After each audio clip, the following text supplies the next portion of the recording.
শেখ হাসিনা বলছেন দেশে ফিরবেন। কিভাবে ফিরবেন? দ্য ওয়ালকে কি বললেন শেখ হাসিনা, সে কথাই এখন আপনাদের সামনে পেশ করব।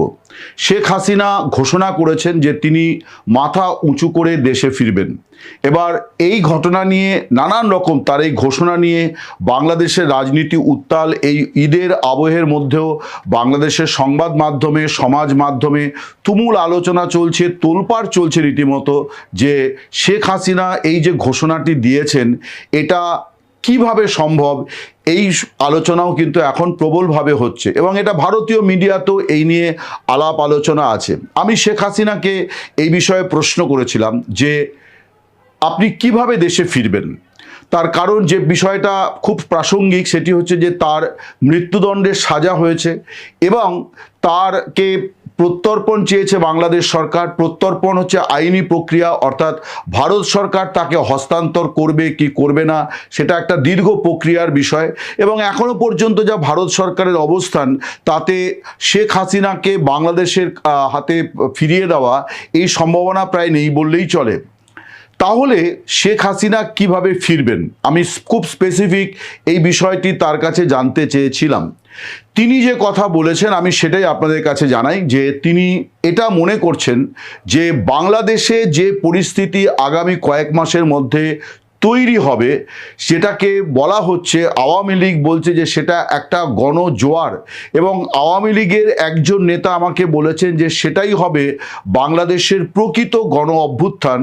একেবারে সেই 69-এর গণ অভ্যুত্থানের পর আরেকটি গণ অভ্যুত্থান হবে, যে গণ অভ্যুত্থানের জোয়ারে শেখ হাসিনা দেশে ফিরে যেতে পারবেন।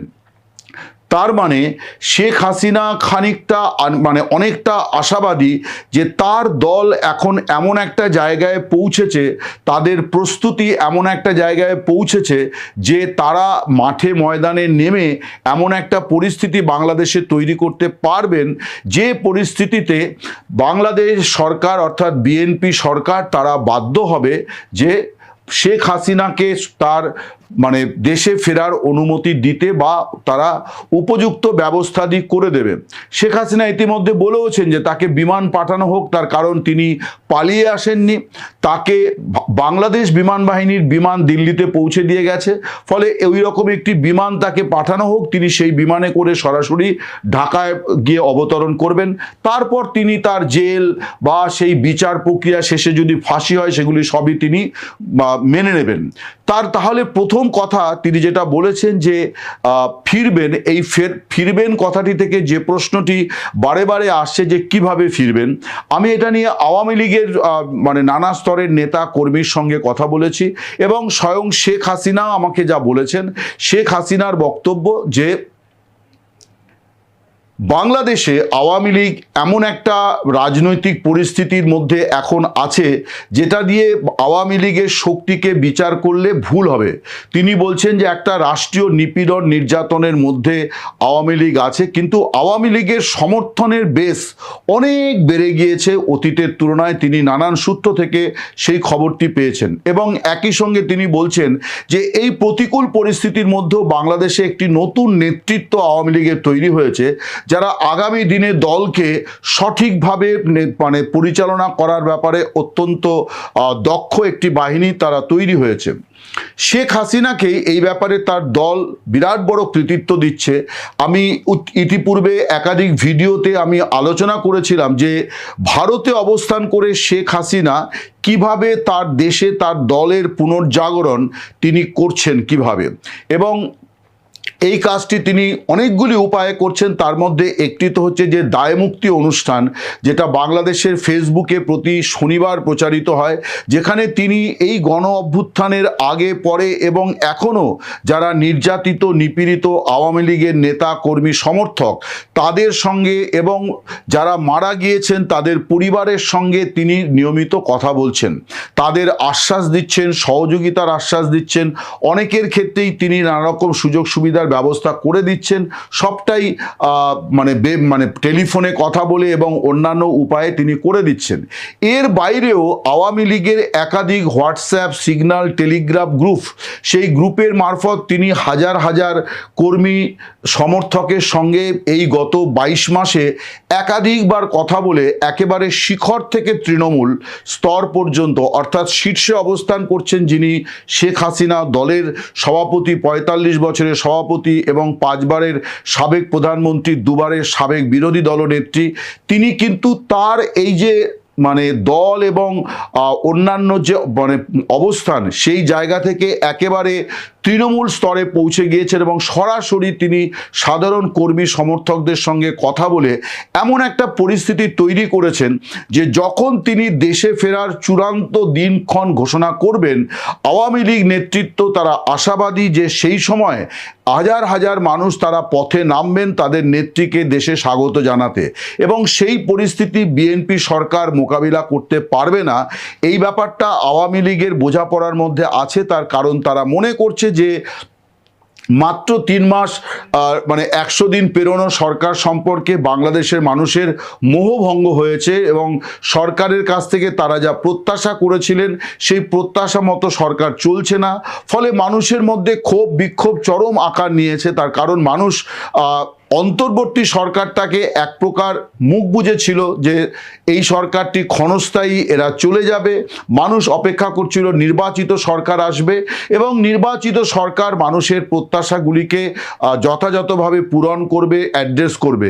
কিন্তু 100 দিন পেরোনো তারেক রহমানের সরকার সম্পর্কে ইতিমধ্যেই কিন্তু অনেক ধরনের মানে প্রশ্ন উত্থাপিত হয়েছে, মানুষের মধ্যে হতাশা দেখা যাচ্ছে, অসন্তোষ দেখা যাচ্ছে এবং অন্তর্বর্তী সরকারের সময়ে যে ঘটনাবলীগুলি সেগুলির কিন্তু কোনো রকম বন্ধ হয়নি, বরং সেগুলির পুনরাবৃত্তি ঘটছে। চাঁদাবাজি, সিন্ডিকেটবাজি, মব কালচার সর্বত্র কিন্তু সমানভাবে বহাল আছে এবং সামান্য যে বিরোধী কণ্ঠ বৈধভাবে রাজনীতি করার সুযোগ পাচ্ছে, যেমন স্বতন্ত্র এমপি রুমিন ফারহানা বা অন্য কিছু ছোটোখাটো দল, তারা যেটুকু যা কথা বলার সুযোগ পাচ্ছে, তাতে যেটা বোঝা যাচ্ছে যে তারেক রহমানের সরকারের জনপ্রিয়তা নিয়ে কিন্তু বা গ্রহণযোগ্যতা নিয়ে ইতিমধ্যেই প্রশ্ন উঠতে শুরু করেছে। রাজনীতিতে শূন্যস্থান বলে কিছু থাকে না। আওয়ামী লীগ নেতৃত্ব মনে করছে যে বিএনপি সরকার যত তাদের জনপ্রিয়তা খোয়াবে তত এমন একটা অস্থির পরিস্থিতি বাংলাদেশের মধ্যে তৈরি হবে এবং আওয়ামী লীগকে ফেরানোর জন্যে তখন সেই প্রত্যাশা বা বাসনাটি শুধুমাত্র আওয়ামী লীগের নেতা কর্মীদের মধ্যে সীমাবদ্ধ থাকবে না, সেটা ছড়িয়ে পড়বে একেবারে সাধারণ মানুষের মধ্যে। এবং বিভিন্ন প্রতিক্রিয়া থেকে বোঝা যাচ্ছে যে সাধারণ মানুষও চাইছে যে আওয়ামী লীগের প্রত্যাবর্তন, অর্থাৎ তাদেরকে অন্তত স্বাধীনভাবে রাজনীতিটা করতে দেওয়া হোক, তারপর মানুষ ভালো মন্দ তারা বিচার করবে। যে নির্বাচন হয়েছে সেই নির্বাচনে আওয়ামী লীগকে অংশ নিতে দেওয়া হয়নি, ফলে আওয়ামী লীগ নির্বাচনে অংশ নিলে কি হতো এই পরীক্ষা হয়নি। এখন দেখা যাচ্ছে অনেক মানুষ মনে করছে যে তারা তখন একটি নির্বাচিত সরকার চেয়েছিলেন বলে অন্তর্ভুক্তিমূলক নির্বাচনের দাবিটা নিয়ে মানুষ খুব বেশি মাথা ঘামায়নি। তারা ভেবেছিল যে বিএনপি যদি সরকার গড়ে তাহলে পরিস্থিতির অনুকূল দিকে পরিবর্তন হবে, অর্থাৎ ইতিবাচক পরিবর্তন তারা প্রত্যাশা করেছিলেন।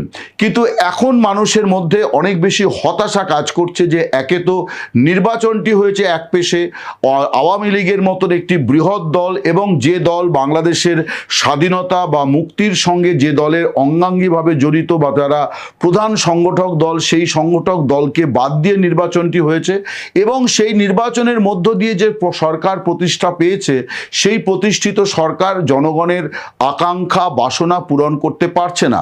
ফলে একটা অস্থির পরিস্থিতি এবং ক্রমশ দেখা যাচ্ছে যে প্রশাসনের হাতও কিন্তু আলগা হচ্ছে, অর্থাৎ যে ঘটনাগুলি ঘটছে, যেটা অন্তর্বর্তী সরকারের সময়তে বোঝা যাচ্ছিল যে সরকারের একাংশের মদতেই সেই অনাচারগুলি ঘটছিল, এখন দেখা যাচ্ছে যে শুধু সরকারের একাংশের মদত নয়, তার সঙ্গে সরকার পরিচালনা প্রশাসনিক ব্যর্থতা, এই বিষয়গুলো ক্রমশ প্রকট হতে শুরু করেছে।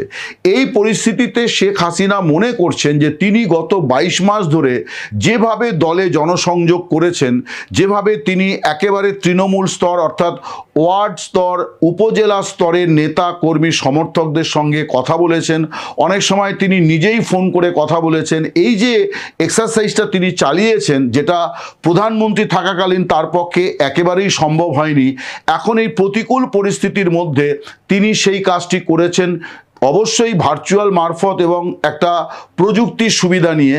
কিন্তু এই প্রযুক্তির সুবিধা সবাই যে সমানভাবে কাজে লাগাতে পেরেছেন তা নয়। শেখ হাসিনা কিন্তু তার এই যে ক্ষমতা হারার পর পরবর্তী যে 22 মাস, এই 22 মাস কিন্তু তিনি একটি নতুন ধারার রাজনৈতিক বা সাংগঠনিক ধারা তিনি তৈরি করেছেন। সেটি হচ্ছে যে একেবারে শীর্ষ স্তর থেকে তৃণমূল স্তরে তিনি কথা বলেছেন। ফলে বাংলাদেশের মানে মাঠে ময়দানের রাজনৈতিক পরিস্থিতিটা কি, এটা তিনি শুধুমাত্র তার দলীয় সংগঠনের সূত্র থেকে আঞ্চলিক নেতা, জাতীয় স্তরের নেতা বা জেলা পর্যায়ের নেতার মুখ থেকে শুনছেন, তাই শুধু নয়, তিনি কিন্তু একেবারে গ্রাউন্ড লেভেলে অর্থাৎ মাঠ পর্যায়ের পরিস্থিতিটা কি আছে বাংলাদেশে